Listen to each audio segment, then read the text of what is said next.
ഒരു ദിവസം വൈകിട്ട് നിർമ്മാതാവ് ശോഭന പരമേശ്വരൻ നായർ സംവിധായകനായ വിൻസെൻ്റ് മാഷിനെ കാണാൻ കോഴിക്കോടെത്തി. ശോഭന പരമേശ്വരൻ നായരുടെ കയ്യിൽ ഒരു കെട്ട് പേപ്പറുകൾ ഉണ്ടായിരുന്നു. ശോഭന പരമേശ്വരൻ നായർ വിൻസെൻ്റ് മാഷിന് ആ പേപ്പറുകൾ കൈമാറിയ ശേഷം പറഞ്ഞു, എൻ്റെ ഒരു സുഹൃത്ത് എഴുതിയ തിരക്കഥയാണിത്, താങ്കളിതൊന്ന് വായിച്ചു നോക്കണം. പിന്നെ വൈകിയില്ല. കാരണം തിരക്കഥകൾക്ക് ക്ഷാമമുള്ള കാലമാണ്. നല്ല തിരക്കഥാകൃത്തുക്കളെ കിട്ടാനുമില്ല. വിൻസെൻ്റ് മാഷ് അന്ന് രാത്രി തന്നെ ആ കെട്ട് പേപ്പറുകൾ മുഴുവൻ വായിച്ചു തീർത്തു. നല്ലൊരു ഒന്നാം തരം തിരക്കഥ. മുറപ്പെണ്ണ് എന്നാണ് തിരക്കഥയ്ക്ക് പേരിട്ടിരിക്കുന്നത്. പേരും വിൻസെൻ്റ് മാഷിന് ഇഷ്ടപ്പെട്ടു. അദ്ദേഹം ആ ചിത്രം ചെയ്യാൻ തീരുമാനിച്ചു. ആ തിരക്കഥ എഴുതിയത് ആരാണെന്ന് നിങ്ങൾക്കറിയാം. പ്രശസ്ത എഴുത്തുകാരനും നോവലിസ്റ്റും മലയാളത്തിൻ്റെ പ്രിയങ്കരനുമായ M T Vasudevan Nair. M T Vasudevan നായരുടെ ആദ്യത്തെ തിരക്കഥയായിരുന്നു മുറപ്പെണ്ണ്.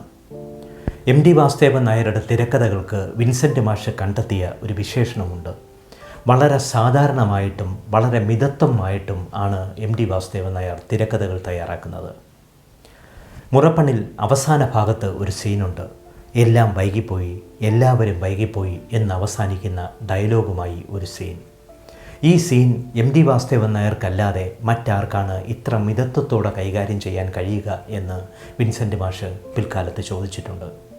തമിഴ് സിനിമയിലായിരുന്നെങ്കിൽ എന്തൊക്കെ സംഭവിക്കുമായിരുന്നു ഈ സീനിലെന്ന് വിൻസെൻ്റ് മാഷ് ചോദിച്ചു. അത്രയേറെ കയ്യൊതുക്കമുള്ള തിരക്കഥാകൃത്താണ് എം ടി വാസുദേവൻ നായരെന്ന് മലയാളത്തിൻ്റെ കൃതഹസ്തനായ വിൻസെൻ്റ് മാഷ് പറഞ്ഞപ്പോൾ തന്നെ എം ടി വാസുദേവൻ നായർക്ക് ഇതിൽ കൂടുതൽ ഏത് ദേശീയ അവാർഡാണ് ലഭിക്കാനുള്ളത്? ഇക്കുറി നമ്മൾ ചർച്ച ചെയ്യുന്നത് എം ടി വാസുദേവൻ നായരുടെ നിർമ്മാല്യം എന്ന ചിത്രത്തിൻ്റെ തിരക്കഥയുടെ കഥയാണ്. ആദ്യത്തെ സിനിമയാണ്, അദ്ദേഹം സംവിധാനം ചെയ്ത ആദ്യത്തെ സിനിമയാണ് നിർമ്മാല്യം. പി ജെ ആൻ്റണി എന്ന നടനെ ദേശീയ അവാർഡ് നേടിക്കൊടുത്ത നിർമ്മാല്യത്തിൻ്റെ കഥയിലേക്ക് എല്ലാ പ്രിയപ്പെട്ട പ്രേക്ഷകർക്കും സ്വാഗതം.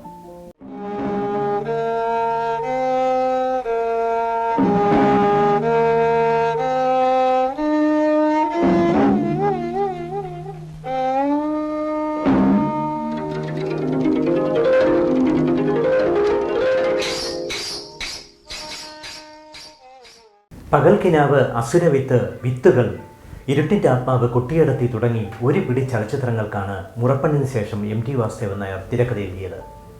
ഈ തിരക്കഥ എഴുത്തിന് ശേഷം ഒരു ദിവസം പി ഭാസ്കര മാഷ് സംവിധാനം ചെയ്യുന്ന ഇരുട്ടിൻ്റെ ആത്മാവ് എന്ന തൻ്റെ സ്വന്തം ചിത്രത്തിൻ്റെ ലൊക്കേഷനിലേക്ക് എം ടി കടന്നു ചെന്നു.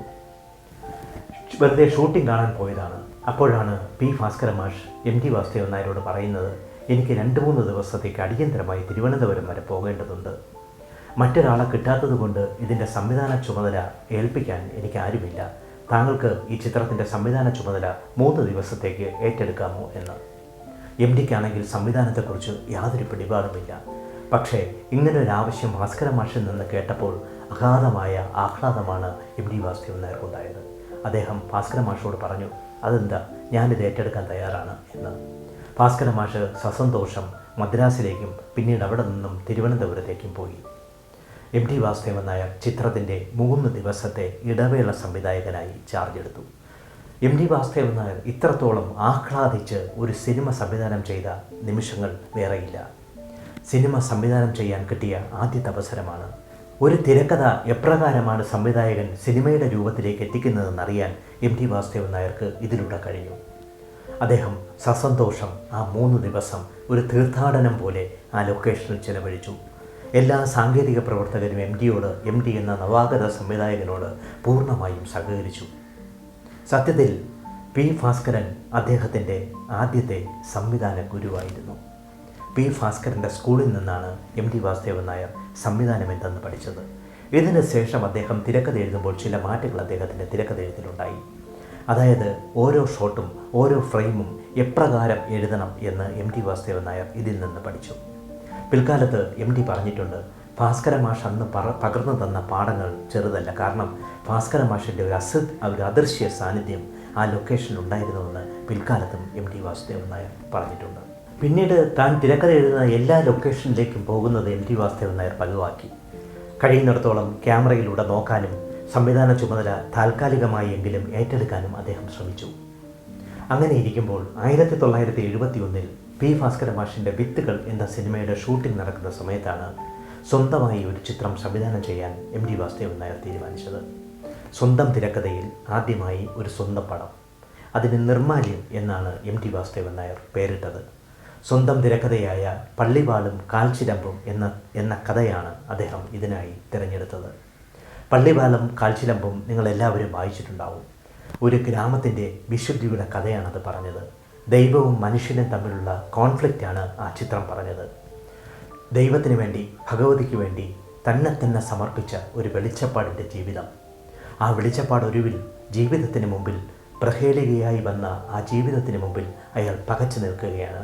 ഒടുവിൽ അയാൾ ദേവിക്ക് മുമ്പിൽ, ഭഗവതിക്ക് മുമ്പിൽ സ്വയം സമർപ്പിക്കുകയാണ്. അയാൾ അയാളുടെ ഉടവാളെടുത്ത് സ്വയം വെട്ടി മുറിവേൽപ്പിച്ച് ദേവിക്ക് മുമ്പിൽ സ്വയം സമർപ്പിക്കുന്നു. എന്തൊരു തിരക്കഥയാണ്, എന്തൊരു സിനിമയാണ് നിർമ്മാല്യം. പള്ളിവാളും കാൽച്ചിലമ്പും എന്ന കഥ നിർമ്മാല്യം എന്ന സിനിമയായി മാറുമ്പോൾ അതിലെ കേന്ദ്ര കഥാപാത്രമായ വെളിച്ചപ്പാടിനെ ആരവതരിപ്പിക്കും? എം ടിയുടെ മനസ്സിൽ ഒരാളെയും കിട്ടിയില്ല. അപ്പോൾ ആരോ എം ടിയോട് പറഞ്ഞു, ശങ്കരാടിയാണ് വെളിച്ചപ്പാടാവാൻ ഏറ്റവും നല്ലതെന്ന്. ശങ്കരാടിയുടെ ചില സിനിമകൾ, അദ്ദേഹം വെളിച്ചപ്പാടായി അഭിനയിച്ച ചില സിനിമകൾ എം ടി വാസുദേവൻ നായർ കണ്ടു. നന്നായിരിക്കും. പക്ഷേ ഒരു പ്രശ്നം, ശങ്കരാടിയുടെ ശരീരവും ഈ കഥാപാത്രമായ വെളിച്ചപ്പാടും തമ്മിൽ ചേരുന്നില്ല. ഏതായാലും ശങ്കരാടിയെ കാണാൻ എം ടി തീരുമാനിച്ചു. ശങ്കരാടി പറഞ്ഞ എം ടിക്ക് തോന്നിയ അതേ ആശങ്കയാണ് ശങ്കരാടി എം ടിയോട് പറഞ്ഞത്. എൻ്റെ ശരീരം നിങ്ങളുടെ കഥാപാത്രവുമായി ചേരുന്നില്ലല്ലോ, പിന്നെ എങ്ങനെയാണ് ഞാനിത് അവതരിപ്പിക്കുക? അപ്പോൾ ശങ്കരാടി ഒരു നിർദ്ദേശം മുന്നോട്ട് വെച്ചു. തൻ്റെ സുഹൃത്തായ PJ ആൻ്റണിക്ക് ഈ വേഷം നന്നായി കൈകാര്യം ചെയ്യാൻ പറ്റും. കാര്യം ഇതിലെ കഥാപാത്രമായ വെളിച്ചപ്പാട് ഏതാണ്ട് വളഞ്ഞു കുത്തിയാണ് ഇരിക്കുന്നത്. അതേ മട്ടിലാണ് PJ ആൻ്റണിയുടെ ശരീരവുമുള്ളത്. പ്രശസ്തനായ നാടക നടനാണ് PJ Antony. M T Vasudevan നായരുടെ ജ്യേഷ്ഠ സഹോദരൻ MDN നായരുമായി PJ ആൻ്റണിക്ക് അടുത്ത ബന്ധമുണ്ട്. MDN നായർ കൂടി ചേർന്ന ഒരു നാടക സമിതിക്ക് വേണ്ടി ഒരിക്കൽ ഒരു നാടകം അവതരിപ്പിക്കാൻ, കൂട്ടുകൃഷി എന്നാണ് ആ നാടകത്തിൻ്റെ പേര്, MD നാരായണൻ നായരോടൊപ്പം PJ ആൻ്റണിയും ആ നാടകത്തിൽ അഭിനയിക്കുവാൻ മലബാറിൽ ഒരിക്കൽ എത്തിയിട്ടുണ്ട്. അക്കാലത്ത് MT വാസുദേവൻ നായരും അവരോടൊപ്പം ഉണ്ടായിരുന്നു. നിളയിലെ കുളിയെല്ലാം കഴിഞ്ഞ് PJ ആൻ്റണി വന്നിരുന്ന് വയലാറിൻ്റെ ചില ഗാനങ്ങൾ പാടുന്നത് MT വാസുദേവൻ നായർക്ക് ഓർമ്മ വന്നു. PJ ആൻ്റണിയുടെ രൂപം തികച്ചും ഈ വെളിച്ചപ്പാടിനെ യോജിക്കുന്നതാണെന്ന് MT മനസ്സിലാക്കി. അദ്ദേഹം PJ ആൻ്റണിക്ക് ഒരു കത്തെഴുതി കൊടുത്തയച്ചു. താങ്കൾക്ക് എൻ്റെ കഥാപാത്രം ഇതാണ്, താങ്കൾ ഇത് ചെയ്യാൻ തയ്യാറാണോ എന്ന്. PJ ആൻ്റണി ആ കത്ത് കിട്ടിയ ആളുടെ കയ്യിൽ തന്നെ മടക്കത്തപാലിൽ എഴുതി കൊടുത്തയച്ചു. എനിക്ക് ഈ കഥാപാത്രത്തെ അവതരിപ്പിക്കുവാൻ പൂർണ്ണ സമ്മതമാണ്. താങ്കൾ ഡേറ്റ് എന്നാണെന്ന് പറഞ്ഞാൽ ആ സമയത്ത് ഞാൻ എവിടെയാണെന്ന് വെച്ചാൽ എത്തിക്കോളാം. എം ടിയുടെ കത്തിൽ 2 കാര്യങ്ങളാണ് ഉണ്ടായിരുന്നത്. ഈ ചിത്രം നിർമ്മിക്കുന്നത് ഞാൻ തന്നെയാണ്. അതിനൊരു കാരണമുണ്ട്. നിർമ്മാല്യം എന്ന സിനിമയുടെ നിർമ്മാതാവിനെ തേടി നടക്കാനൊന്നും എം ടി മെനക്കെട്ടില്ല. തൻ്റെ കയ്യിൽ പരിമിതമായ വിഭവങ്ങൾ ഉപയോഗിച്ച് ഈ സിനിമ നിർമ്മിക്കാനാണ് എം ടി തീരുമാനിച്ചത്. കാരണം തൻ്റെ മനസ്സിലുള്ള ഒരു സിനിമ നിർമ്മിക്കാൻ ഒരുപക്ഷെ നിർമ്മാതാക്കൾ തയ്യാറായി വന്നെന്ന് വരുന്നില്ല. കാരണം അക്കാലത്ത് കമേഴ്ഷ്യൽ സിനിമകളോടായിരുന്നല്ലോ നിർമ്മാതാക്കൾക്കെല്ലാം താല്പര്യം. ഇത് തീർത്തും ഒരു കമേഴ്ഷ്യൽ സിനിമ ആയിരുന്നില്ല. ഒരു വെളിച്ചപ്പാടിൻ്റെ ദൈന്യതയാർന്ന ജീവിതം പറയുന്ന ഒരു സാധാരണ കഥയായിരുന്നു അത്. ഒരിക്കലും തിയേറ്ററിൽ ഇതൊരു വലിയ വിജയമാവുമെന്നും എം ടി വാസുദേവൻ നായർക്ക് പ്രതീക്ഷ ഉണ്ടായിരുന്നില്ല. പക്ഷേ കലാപരമായി ഒരു ഒന്നാം തരം സിനിമയായിരിക്കുമെന്ന് എന്ന് എം ടി വാസുദേവൻ നായർക്ക് അറിയാമായിരുന്നു. അദ്ദേഹം സ്വയം കിട്ടിയ കാശെല്ലാം സ്വരൂപിച്ചാണ് ഈ ചിത്രം നിർമ്മിക്കാൻ തയ്യാറായത്. നിർമ്മാതാവും സംവിധായകനും തിരക്കഥാകൃത്തും ഒരാൾ തന്നെ. PJ ആൻ്റണിയോട് അദ്ദേഹം ആ കത്തിൽ സൂചിപ്പിച്ചു, എൻ്റെ ചിത്രമായതുകൊണ്ട് താങ്കൾ സാമ്പത്തികമായി ഒരുപാടൊന്നും പ്രതീക്ഷിക്കരുത്, അതിലെനിക്ക് പരിമിതി ഉണ്ടാവും എന്ന്. അതിനും PJ ആൻ്റണിക്ക് ഒരു മറുപടിയേ ഉണ്ടായിരുന്നുള്ളൂ, നിങ്ങൾ ഡേറ്റ് പറയുക, ഞാൻ ആ ദിവസം ഷൂട്ടിങ്ങിന് എത്തിക്കൊള്ളാം എന്ന്. കൃത്യസമയത്താണ് ഷൂട്ടിംഗ് തുടങ്ങിയത്. PJ ആൻ്റണി ഉൾപ്പെടെയുള്ള എല്ലാ നടീനടന്മാരും എത്തിച്ചേർന്നു. എം ടിക്ക് പ്രിയപ്പെട്ട ഒരാളുണ്ടായിരുന്നു, കുട്ടൻ്റെ അനന്തരവനായിരുന്നു സുകുമാരൻ. നാഗർകോവിലിലെ സ്കോട്ട് ക്രിസ്ത്യൻ കോളേജിൽ അസിസ്റ്റൻറ്റ് പ്രൊഫസറായിരുന്നു സുകുമാരൻ ചില ലൊക്കേഷനുകളിൽ എം ടിയോടൊപ്പം ചെന്നിട്ടുണ്ടായിരുന്നു. ഏതോ ഒരു ലൊക്കേഷനിൽ ചെന്നപ്പോൾ എം ടി സുകുമാരൻ്റെ 1-2 ഷോട്ടുകൾ എടുത്തു. അതിനൊരു കാരണമുണ്ട്. സുകുമാരന് പൊതുവെ ഒരു റാഡിക്കൽ സ്വഭാവം ഉണ്ടായിരുന്നു. ഇതാണ് എം ടിയെ അദ്ദേഹത്തോട് ആകർഷിച്ചത്. സുകുമാരനെ ഏതെങ്കിലും ഒരു സിനിമയിൽ തനിക്ക് അഭിനയിപ്പിച്ചാൽ കൊള്ളാമെന്നും അദ്ദേഹത്തിന് തോന്നി. നിർമ്മാല്യത്തിലെ അപ്പു എന്ന കഥാപാത്രത്തെ സൃഷ്ടിക്കുമ്പോൾ അത് സുകുമാരന് കൊടുക്കാൻ എം ടി തീരുമാനിക്കുകയാണ്. സുകുമാരനെ നിങ്ങളറിയും, പൃഥ്വിരാജിൻ്റെയും ഇന്ദ്രജിത്തിൻ്റെയും പിതാവായ മലയാളത്തിൻ്റെ ഏറ്റവും നല്ല നടന്മാരിൽ ഒരാളായ സുകുമാരൻ.